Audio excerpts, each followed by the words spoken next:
안녕하세요. 한국은행 조사국 아태경제팀 이나연 조사기입니다. 안녕하세요. 한국은행 경제교육실 이명종 교수입니다. 우리는 하루에도 몇 번씩 금융이라는 단어를 사용합니다. 금융이라는 단어는 참 익숙하면서도 생소한 단어인 것 같아요. 저도 정작 금융이라는 단어에 대해서 뜻을 그렇게 깊이 생각해 본 적은 없는데요. 교수님, 금융이라는 건 무엇인가요? 보통 개인들은 이제 자금을 빌릴 때나 아니면 저금을 할 때 보통 은행을 많이 이용하기도 하는데요. 이게 보통 이제 금융의 하나죠, 그죠? 예, 돈을 이렇게 자기가 돈이 남으면 은행에 맡기고 돈이 모자라면 은행에서 이제 빌리고 이런 게 금융이라고 보시면 되죠. 금융 거래가 이루어지는 곳을 금융시장이라고 하잖아요. 그 종류가 굉장히 다양한 것으로 알고 있습니다. 이 시장이 어떻게 구분되는지 설명 부탁드려도 될까요? 주식이라는 것은 그 기업이 주식을 발행한 거잖아요, 그죠? 그럼 이제 발행시장이고 직접 이 조사에게 주식을 살 때는 그 회사에서 사는 건 아니죠. 보통 어디서 사시나요? 핸드폰, 모바일, MTS에서. 네. 근데 그게 결국은 증권회사잖아요. 네. 그럼 이 조사관 여윳돈이 있으면 그 주식을 증권회사에 이제 계좌를 열어서 사는 거고. 그래서 이제 크게 보면 주식을 발행하는 거, 그것은 발행시장. 또 이렇게 주식을 우리가 사고 팔고 하는 것은 이제 유통시장. 이렇게 얘기를 합니다. 그 다음으로 금융거래가 어떻게 이루어지느냐, 그 형태에 따라서 직접 금융, 간접 금융으로도 분류되지 않나요? 그렇습니다.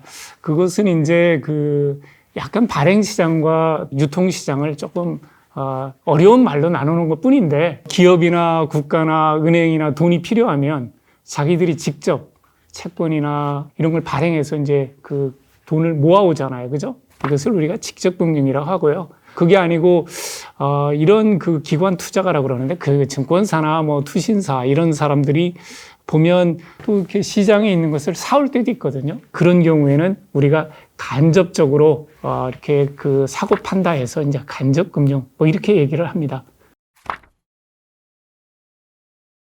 금융상품의 만기에 따라서도 금융시장이 다 구분된다고 알고 있는데 맞나요? 네, 그렇습니다. 보통 우리가 이제 금융시장에 어떻게 보면 상품이 만기별로 보면 단기 금융시장, 장기 금융시장 이렇게 나누는데요. 단기 금융시장은 만기가 1년 미만이거든요. 은행들도 보면 그 굉장히 큰 규모의 자금을 보증이 거의 없거든요. 보증이 없이 지금 빌려줬다가 다음날 받는 아니면 뭐 2, 3일 받는 뭐 이런 거가 있기 때문에 만일에 저 사람을 믿을 수 없으면 빌려줄 수가 없겠죠. 그죠? 그래서 단기 금융시장은 굉장히 그 신용도가 높은 그런 사람들이 주로 거래를 하지 저희처럼 이렇게 개인 투자자가 이렇게 거래하지는 않습니다. 그래서 은행들이나 어떻게 보면 카드사, 증권사, 투신사 이런 데에서 자금이 모자라거나 남을 때 이용하는 시장이고요. 대표적으로 단기 금융시장의 상품 중에는 이제 콜시장이 있어요. 콜시장은 은행들이 보통 하루나 뭐 일주일 정도 자금이 남으면 빌려주고 모자라면 빌리는 이런 시장을 얘기하고요. 양도성 예금 증서라고 있거든요. 이것은 이제 정기예금에 어떤 양도성을 부여한 거라 이것은 보통 양도성 예금 증서가 뭐 1년 미만 보통 이렇게 많이 발행이 되기도 하고 또 환매 조건부 매매 시장이라고 있어요. 이것은 이제 증권사라든지 이런 데에서 정기예금을 받는 게 아니잖아요. 그죠? 그래서 그런 자기들의 채권을 가지고 자금을 빌리는 거고 카드사라든지 이런 데서는 우리가 카드를 쓰면 카드 대금을 나중에 월급날에 주잖아요. 그러면 그때까지 이 카드사는 자금을 어디서 빌려야 되는데 보통 이런 경우는 이제 자기들이 사채를 발행해요. 그래서 이런 경우에는 이제 전자단기 사채 시장을 이용하기도 하고 기업들이 필요한 그 어떤 단기 자금 뭐 이런 것은 자기네들이 CP라고 그러는데 융통어음이다. 이런 건 융통어음인데 이런 거를 발행을 해서 그 자금을 마련하는데 요즘은 많이 줄어들었어요. CP가 그전에는 많이 발행이 됐었는데 요즘은 이제 전자단기 사채 쪽으로 많이 가서 기업들이 CP 시장을 이용하고 있다. 뭐 이런 정도만 이해하시면 될 것 같습니다. 한국은행도 통한증권을 짧은 그 만기로 발행을 해서 자금을 빌리기도 하고 있습니다. 이번에는 장기 금융시장에 대해서 알아보도록 하겠습니다. 장기 금융시장, 그러니까 자본시장이라고도 하는 걸로 알고 있는데요. 자본시장에서는 이제 주식과 채권이 거래된다고 알고 있습니다. 네. 주식과 채권에 대해서 설명해 주시죠. 우리가 장기 금융시장이라고 하면 만기가 1년 이상인 시장을 얘기하거든요. 여기에 보통 이제 자본시장 보통 이렇게 얘기도 하기도 하는데 채권 시장과 주식 시장이 있거든요. 그래서 주식이라고 채권이라고 모두 다 사실은 자금을 빌리는 건데, 근데 성격은 좀 다릅니다. 채권은 그 규모가 큰 자금을 이자와 함께 빌리는 거거든요. 그러니까 이자를 줘야 돼요. 그 다음에 만기의 원금을 줘야 되고, 근데 주식은 발행을 하더라도 꼭 이자를 주거나 이런 건 아니죠. 그래서 기업이 성과를 내면 배당이라는 걸 주고, 또 성과가 없으면 배당이 없거든요. 그래서 자금을 빌리는 쪽에서 보면 채권은 상당히 부담이 되지만 주식은 그렇지 않잖아요. 자기가 성과를 내면 주는 거니까. 그러니까 채권은 국가도 발행하고, 우리가 국고채, 뭐 국채 이렇게 얘기하죠. 그 다음에 한국은행도 발행해요. 통안정증권. 그 다음에 회사는 회사채, 금융기관은 금융채라고도 하고요. 그 다음에 카드회사는 카드채, 뭐 이런 것도 있습니다. 그러면 주식 수익률이랑 채권 수익률의 차이가 있을까요? 주식은 바로 보이잖아요. 핸드폰으로도 바로 보이잖아요. 그죠? 근데 채권은 이게 가격이 오르나 안 오르나 잘 몰라요. 그런데 그 채권도 시시각각으로 변하는데, 그 시시각각으로 변하는 것을 주식의 경우는 주가로 보지만 채권은 수익률로 보여요. 그래서 수익률이 오르면 이게 채권 가격이 떨어졌구나 이렇게 보는 거고, 수익률이 또 이렇게 많이 내려간다 그러면 이제 이게 채권 가격이 올라갔구나 이렇게 봐요. 그래서 채권 수익률은 증권사에서 보통 확인을 합니다. 그리고 우리가 그 채권 수익률에 대해서 최종호가 수익률이라고 보통 얘기를 하는데, 하루에 2번씩 증권회사가 이렇게 모아가지고 발표를 해줍니다. 그 일반 투자자분들이나 일반인 분들께서는 그 채권의 수익률이 가격에 반비례한다는 거에 대해서 조금 생소하게 여기실 수도 있을 것 같아요. 그래서 이 반비례 관계를 좀 더 설명해 주실 수 있을까요? 그렇죠. 이 조사에게 제가 100억 원짜리 채권을 발행을 했다. 이자를 뭐 10%다. 그 3년이다 만기가. 그러면 이 조사에 그 채권을 가지고 있으면 매년 10억 원씩 이제 이자를 받을 거 아니겠어요. 만기에 가서는 이제 100억 원 받을 거고. 그런데 그것이 이제 미래에 받는 거잖아요. 근데 미래에 있는 그 가치를 현재로 이제 환산을 해야 되잖아요.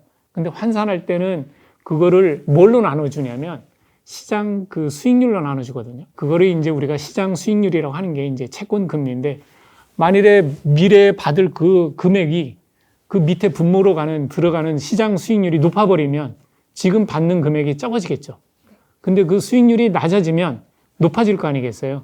미래의 어떤 채권의 현재 가치, 미래에 있는 받을 그 금액을 현재 가치로 환산할 때 시장 수익률이 높아버리면 그 금액이 낮아지고, 그 수익률이 낮아지면 자기가 받는 금액이 높아지잖아요. 그죠? 그래서 채권 수익률이라는 것은 이런 척도로 이런 걸로 사용하는구나 이렇게 보면, 미래에 받을 그 현금, 그것을 현재로 환산할 때 그걸로 할인하기 때문에 분모로 들어간다고 생각하시면 좋거든요. 그래서 채권 수익률이 높아지면 채권 가격이 내려가고, 채권 수익률이 내려가면 지금 현재 받을 금액이 높아지는 거잖아요.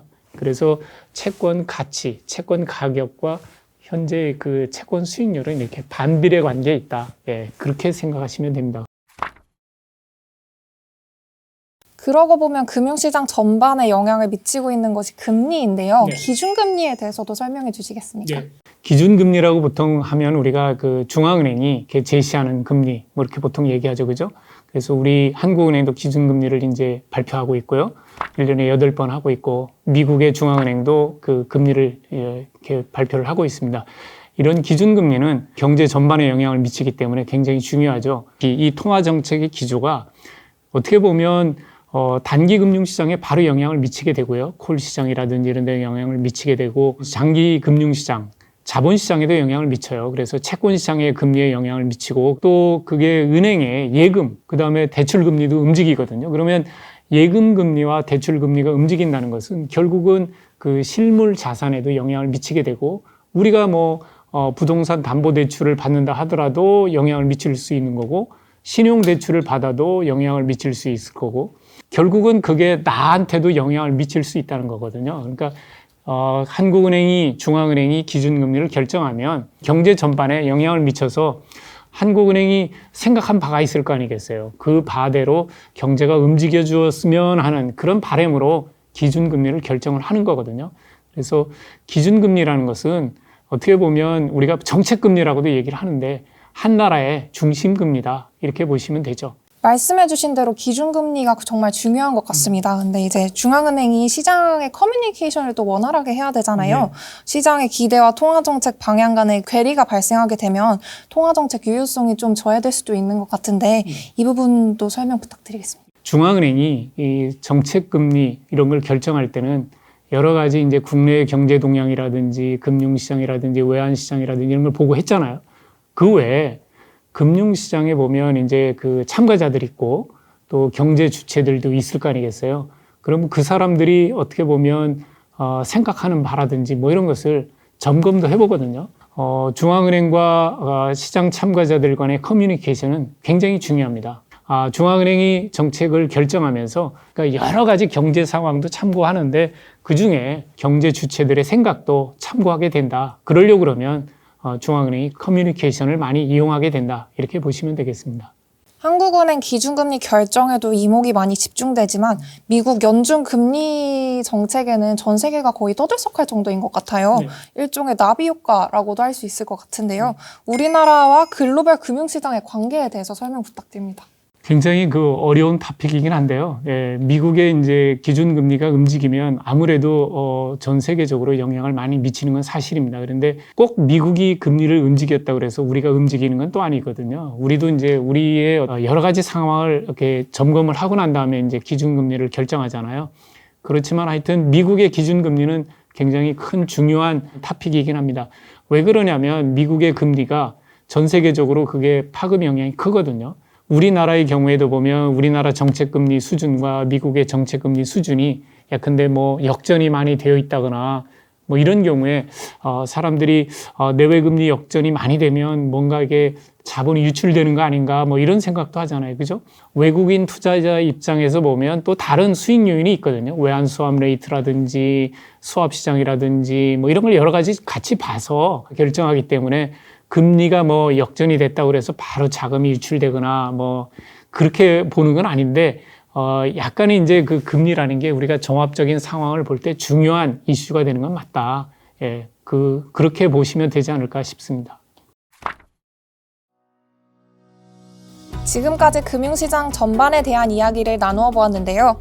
아무래도 우리 생활에 밀접한 관련이 있는 주제이다 보니 더 흥미롭게 들을 수 있었습니다. 시청자 여러분들께서도 앞으로도 좀 더 관심을 가지고 현명한 금융생활 하시기 바라면서 알기 쉬운 경제 이야기 여기서 마치도록 하겠습니다. 고맙습니다. 고맙습니다.